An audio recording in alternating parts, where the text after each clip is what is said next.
So welcome here. Hello, good morning, good day. Welcome to today's press conference with the Swedish Minister of Finance, Elisabeth Svantesson, and the Executive Vice President, Valdis Dombrovskis. This press conference will be held in English. Translation is available in Swedish and in French. When you ask a question, please state your media outlet and your name. Thank you. So then, let me also welcome you all here, and it has been a pleasure to have my colleagues here in Stockholm for these days.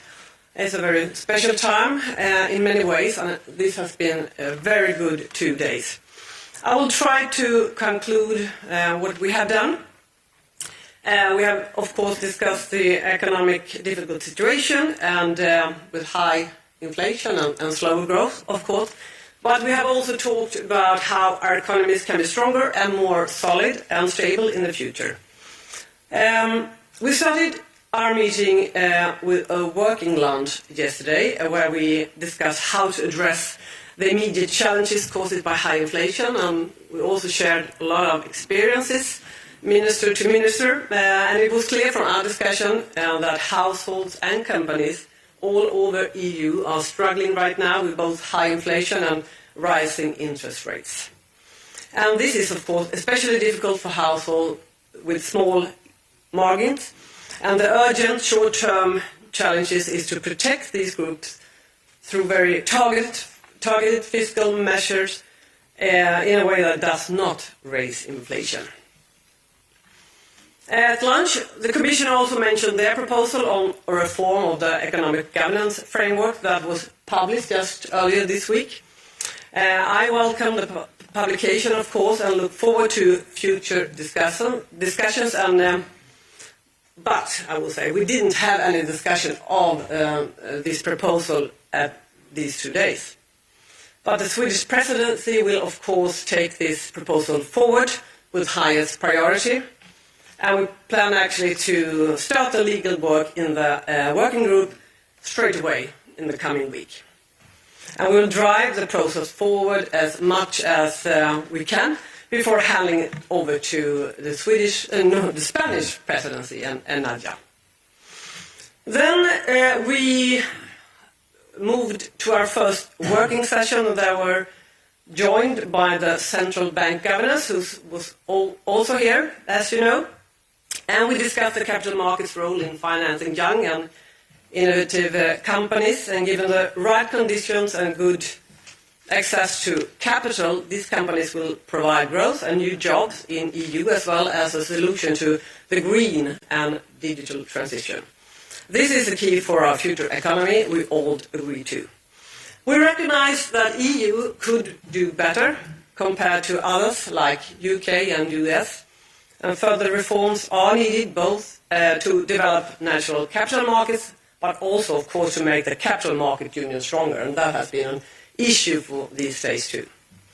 And on that related note, I just will mention that I, together with incoming Council presidencies, the Commission and the European Parliament issued a joint statement yesterday, and it confirms our determination to continue our work when it comes to deliver on the capital market union. In our second working session, we discussed how to best manage public finance over the medium to long term, and we shared ideas on how to ensure sustainable public finance while still having enough space to support growth and investments. And close cooperation on fiscal policy is crucial, of course, and in this context, continuing the work on the reform of the economic governance framework will, of course, be a high priority. Lastly, I will soon turn over to Valdis. We also just now finished a very, very good discussion on Ukraine. I am very honored that when I asked both the Minister of Finance for Ukraine, Sergei Marchenko, and I also asked Canada's Deputy Prime Minister, Chrystia Freeland, to come here, I was very pleased that they both came. And we had a discussion about support now, but also when it comes to reconstruction. And we see that cooperation and coordination will be essential in our continued support to Ukraine. and we all gave our strongest support, of course, in the continued fight for peace and crucial reconstructions of the country. And I'll give the floor to you, Valdis. Thank you, Elizabeth. Good afternoon, everyone. Well, first of all, I would like to thank you for your hospitality and warm welcome we are receiving here. It's a pleasure to be here in Stockholm. And thank you for enabling such rich discussions during this informal ECOFIN meeting. We have taken stock of European economy and also looked ahead beyond immediate challenges. On the face of it, the EU economy is coping remarkably well with a series of shocks. Labour markets are strong, headline inflation is cooling down, but by historical standards it is still high, with core inflation on the rise. At this environment, it's important to ensure a prudent fiscal policy. This is not time for broad-based fiscal stimulus. EU countries now need to phase out energy support measures, especially those that are not targeted. The key to our economy's ability to cope with future shocks is to rebuild fiscal buffers and to implement necessary reforms and investments. The EU faces massive reform and investment needs for the green and digital transitions, to strengthen our social and economic resilience and to secure long-term energy supplies, and more broadly, we need to strengthen our competitiveness. It is in this context that we presented proposals on economic governance review on Wednesday.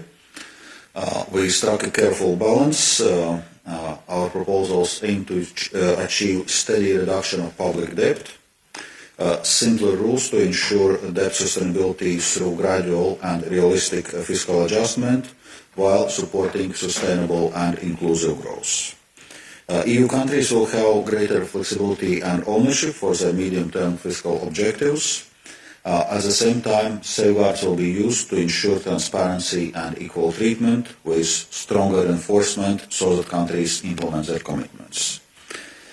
On this, we look forward to work with Swedish presidency and later with Spanish presidency to advance this legislative process. As you know, the last month's ECOFIN set a very ambitious timeline to this to finalize legislative work still this year. But we are all aware, in terms of generating and attracting investment, the public purse can do only so much. We need more private investment, and for that we need a fully functioning capital markets union. A number of CMU proposals made by the Commission are still outstanding. These measures can make a real difference, and we have no time to lose. Our companies are losing out in terms of not having greater access to efficient and cost-effective funding, and we are looking more broadly on how to create best possible conditions for innovative businesses to grow and thrive. This requires not just developed capital markets, but also business-friendly environment and labor force with right skills. Allow me now turn to Ukraine's reconstruction and for fast recovery this year. As you know, concerning the current financing needs for Ukraine, the financing gap for this year is covered, also thanks to the EU's macro-financial assistance plus program of 18 billion euros. For a fast recovery, the World Bank has estimated a cost of just over $14 billion. The EU is already mobilizing 1 billion euros for the fast recovery, and today EU and member states reaffirmed their full commitment to support Ukraine's reconstruction. It was very valuable to have the insights of Ukrainian Finance Minister Marchenko and those of Canada's Deputy Prime Minister Chrystia Freeland. We need to work closely both with Ukraine and our international partners to have maximum impact. This is why we have set up a reconstruction platform where the EU is playing an important role together with the United States and, of course, in close cooperation with Ukraine. In parallel, we are taking steps to help Ukraine to integrate more in a single market and to press ahead with its reform agenda in line with the EU accession process. Ukraine also needs a great deal of private investment. So it's important to raise the country's attractiveness as an investment destination. We will be working on ways to enable EU companies to support Ukraine's reconstruction effort with export credits and investment insurance. Staying with Ukraine, allow me to say some final words on yesterday's breakthrough political agreement on Ukraine's agri-food products. We reached agreement in principle with 5 neighboring member states, Bulgaria, Hungary, Poland, Romania and Slovakia, as well as with Ukraine itself. The European Commission will propose emergency safeguard measures for the 4 most sensitive products, wheat, maize, rapeseed and sunflower seed. And we will launch so-called safeguard investigations on several other products as well. We also propose a €100 million support package for affected farmers in those neighboring countries. In return, they will withdraw their unilateral measures. So we have found a solution that addresses both concerns of the farmers in neighboring countries and also of Ukraine. So I'm relieved and grateful that we were able to resolve this issue. Thank you. Yes, in the back, please. Sam Fleming from the Financial Times. Just a question on economic governance.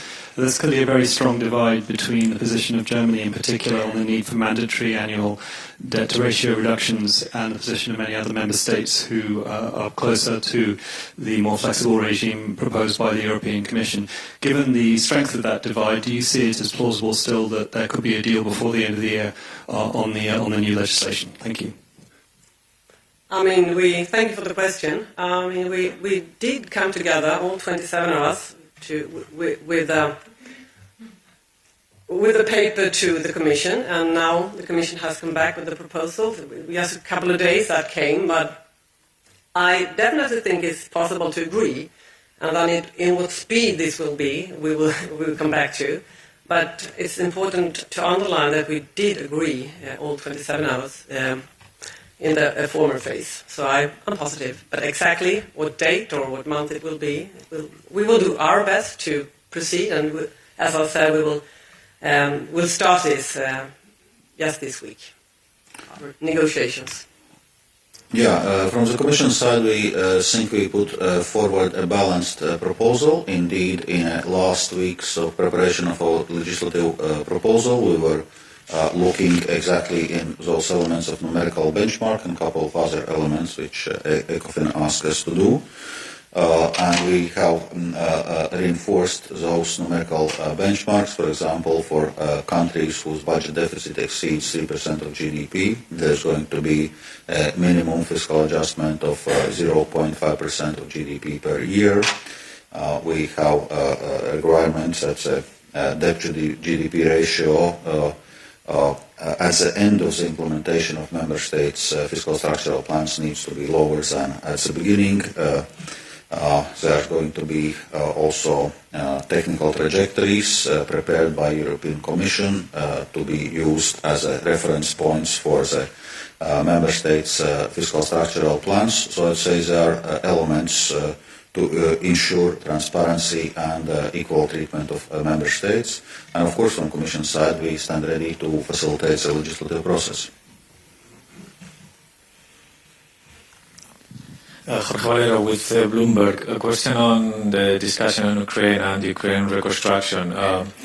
Apart from the importance of coordination and cooperation, which is of course not the first time that we heard that, could you give us more details about the details of this discussion, having 27 ministers there?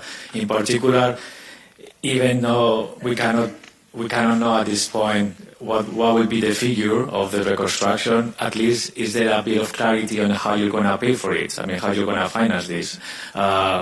The obvious reason would be that the EU will need to issue joint debt again. So I don't know if there's a common agreement at least on this point. Thank you. I will say though that in the room today, when we had the Minister of Finance in the room, and also Christian Freeland, Canada is also a very big partner and part in this. There there is a very strong unity among countries to support and stand by Ukraine. And I'm convinced that that will continue.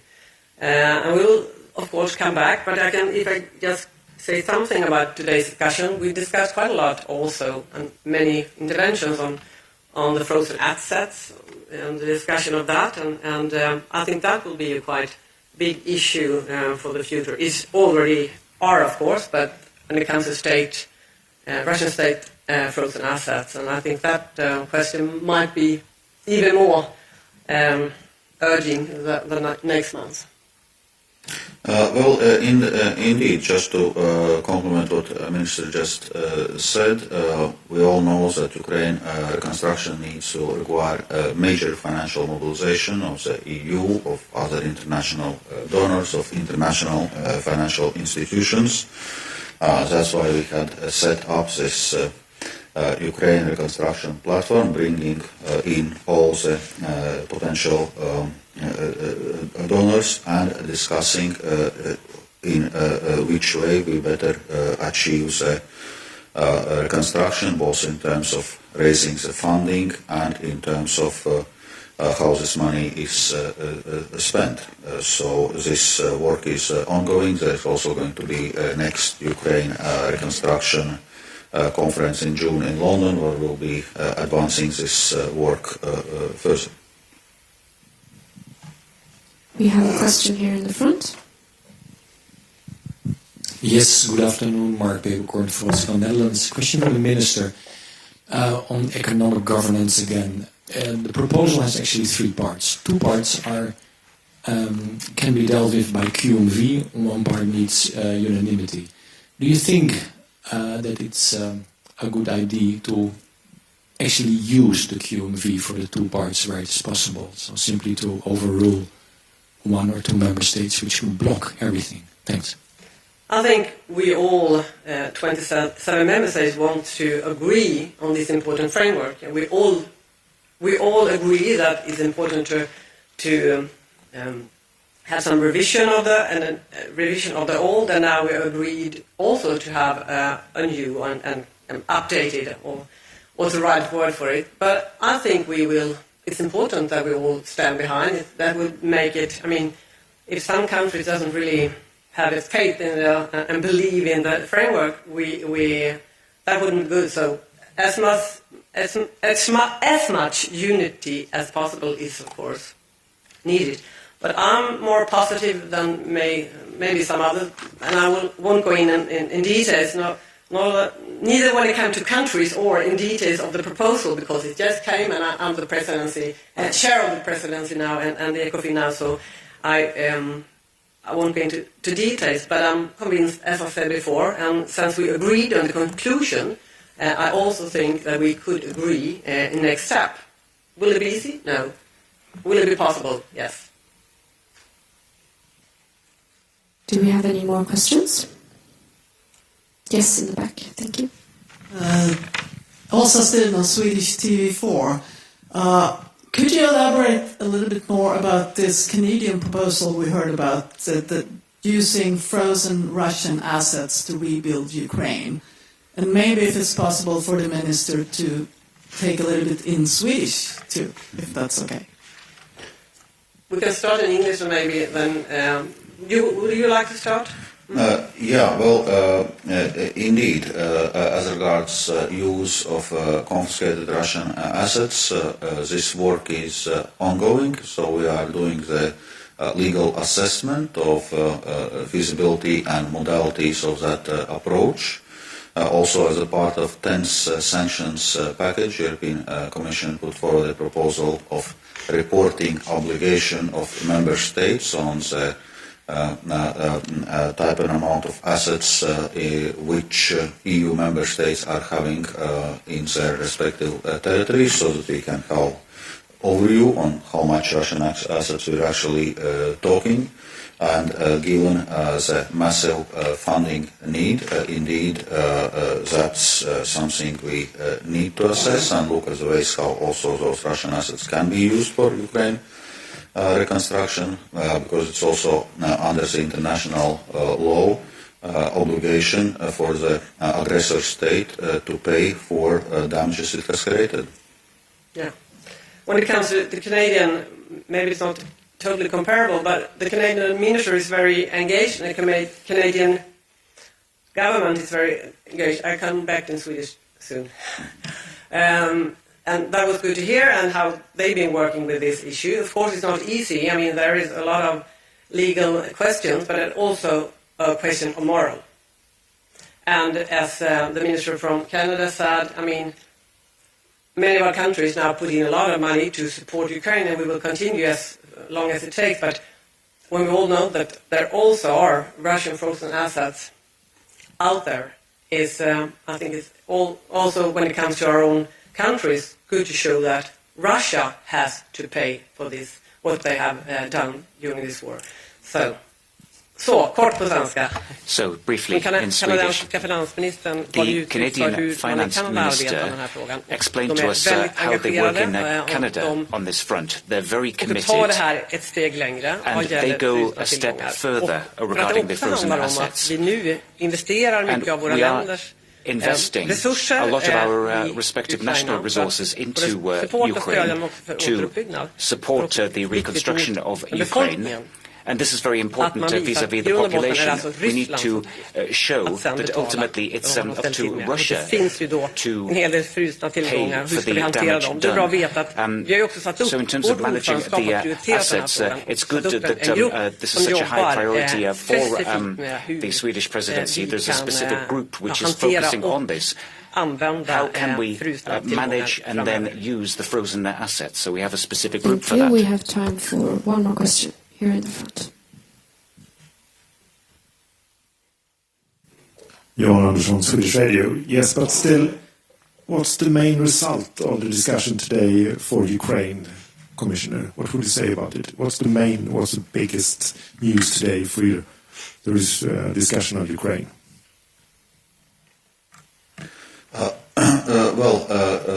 As regards our discussions on Ukraine, it's a constant and ongoing work.